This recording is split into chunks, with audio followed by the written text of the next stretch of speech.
movie about people making porn. So the story of my life.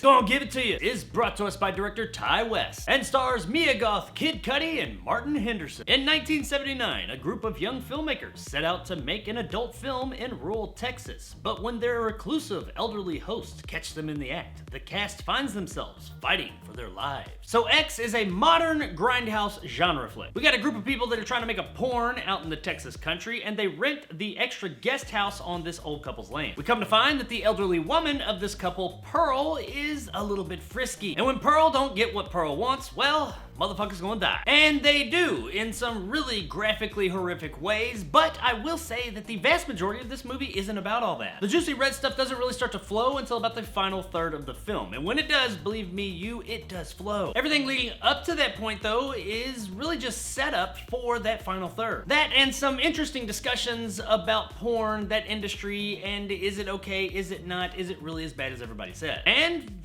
it was actually some good shit, honestly. I mean, they had some pretty good conversations in this movie. They had some points. One of the members of this group initially thinks this is kind of smutty. They kind of look down on what they're doing. But the other members and performers explain, it's not. You're just putting yourself on this pedestal. It's just sex. Everybody loves sex. We just put it out there for the world to watch, enjoy, and make money from. We're not forcing anybody to do this. We're not forcing anybody to watch this. But those that do want it, we're providing that service for them. Now, let's not get shit twisted up. This is a genre flick. It is a horror movie. This is essentially a B movie. But it is a B movie that is made really well and has an artistic flair to it that elevates it above other B movies. This movie actually does have something to say, but at the end of the day, it never forgets what it really is. It is here to provide us with some really gruesome, fucked up kills out in the Texas country. If you're thinking, wait a minute, Texas country, the 70s, we got some crazy old people murdering people, well, yes, you would be right. This is reminiscent of the Texas Chainsaw Massacre. And as I've said before in the past on my channel, I fully acknowledge what the Texas Chainsaw Massacre did for the genre of horror, and I respect it. At the same time, I've never really been a fan. I've always kind of felt that that movie was just really dirty, and it made me feel really dirty. I mean, I know that was its purpose, and it totally succeeded there, but because of that, it just really wasn't for me. Now, this movie absolutely makes you feel pretty dirty and icky as well, but I actually enjoyed this film. I liked what it had to say. I liked how it was made. This is a very entertaining film even when there's not a whole lot going on screen. I like the characters too. Many of them had more than just one dimension. When it comes to movies like this, you expect very paper-thin characters that are just getting ready to die. And while at first glance it seems like all of these characters are just that, we find as the movie goes on, they actually have more layers to them. This made connecting to these characters a lot more accessible. When something inevitably happens to them that's bad, you actually do care a bit more. Now it may sound like I'm trying to say that this is some type of like deep introspective movie or something, but no, it's not. It has its moments, yes, but the vast majority of this thing knows exactly what it is and it plays into it. Ti West is having a great time with this movie, and we the audience are having a great time as well. One thing that does help elevate this movie above other movies like it is it plays with your expectations of who's going to die and who's not. Now we got a pretty good idea of who's going to die, but not necessarily when and how they're going to die. Typically in these types of movies, I don't want to spoil it, but certain people die at certain times. But in this movie, they flip all that around and you just really never know who's gonna die when. Plus, you don't really know who the main star of the movie is. Who is going to be our final girl, if you will. It constantly switches between these characters, making you think that it's going to be one for a while, and then you're like, oh, maybe it's gonna be this other one, and it's like, oh, never mind, now it's that one. You never really know until you finally get to that final girl. And this was great. I really liked how they did this. It kept me on my toes a little bit more and made this whole experience all that more entertaining. Narratively, I mean, it's what I said. There's not a whole lot to it, but that doesn't mean it's not entertaining. I had a really good time with the narrative and execution of this film. Performance-wise, everybody does a great job here. I really enjoyed these performances, and even though they do come off as a bit of a character archetypes at times, they all did a really good job with them. My favorites out of everyone would probably be a tie between Martin Henderson's Wayne and Kid Cudi's Jackson. These two characters both are just really fun to watch, and the performances given here are extremely natural for these kind of over-the-top characters. Cudi in particular, I really gotta say, his Jackson is is a really relatable, likable character. You like this guy, you want to know him. To the ladies out there, you probably really want to know him, but you know, I'm just talking about his personality right now. Henderson's Wayne is a totally different beast. He's a bit of an over-the-top character, but he's a really fun character. And I gotta say, Martin Henderson in this movie is kind of a spitting image at times for Matthew McConaughey. You would be forgiven if you thought that that was Matthew McConaughey up until about the middle of the film. I mean, it is Texas after all. While I did enjoy these two the most, everybody here did a great job, but let's talk about Mia Goth real quick. Goth plays one of the characters in the group that have come to make this porn, but unbeknownst to me until about halfway through the movie when I looked it up, she also plays Pearl, the old woman. And I was kind of blown away by this because I was looking at this person that I'm seeing on screen and I wasn't 100% sure if it was actually an older person that they had put a little bit of makeup on to make her look kind of greasy and nasty, or if it was a younger person that they put full-on prosthetics all over. Come to find, it was actually Mia Goth with a whole bunch of prosthetics and dual role. And she fucking killed it as this character. She is super fucking creepy as Pearl. The fact that I didn't even realize it was her, and in some scenes they are in the same room, is kind of a testament to her acting abilities and the special effects department. Speaking of those effects, the vast majority of them, from what I can tell, are practical and they look oh so juicily, disgustingly awesome. We get some legit practical gore effects here that are vomit-inducing and oh so badass. The aforementioned prosthetics on our elderly couple, of course, are all practical and look fantastic, but that gore, man, we get heads exploding. We get an alligator attacking somebody that I do think was assisted by CGI. Knives cutting, slicing, stabbing, pitchforks going into people's faces. It is fucking glorious if you're into the red stuff. And it all looks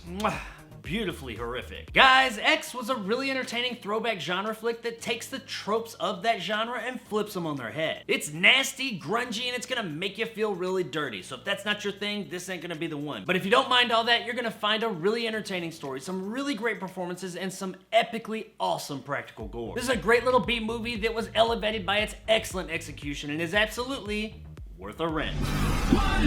All he wanted was this. To return some videotape. If you like a little bit more substance with your graphic horror, then check out X One Night. I think you're gonna have a bloody good time with it. So there it is, guys, my review of X. Gonna give it to you. If you enjoyed and want more content like this, hit that subscribe button and help my little channel grow. If you want to help out the channel, check out my Patreon in the description below. Become a jarhead and get some of the awesome benefits that go along with that, like these guys. And possibly join my top tier and become a bad motherfucker like my man Dragon Khan and Marge G. If you liked what I had to say, give me a like. If not, let me know in the comments below why. And as always, stay sexy, Waco. What do you think is on it? I see one goddamn fucked up horror picture. So for Kid Cudi fans out there, if you've ever wanted to see more of the guy, well, this is probably the movie for you because, I mean, you know, they are making a porn in this movie after all. I just gotta say, I don't know if it was a prosthetic or not, but if it's not, you know what, Kid Cudi, good for you.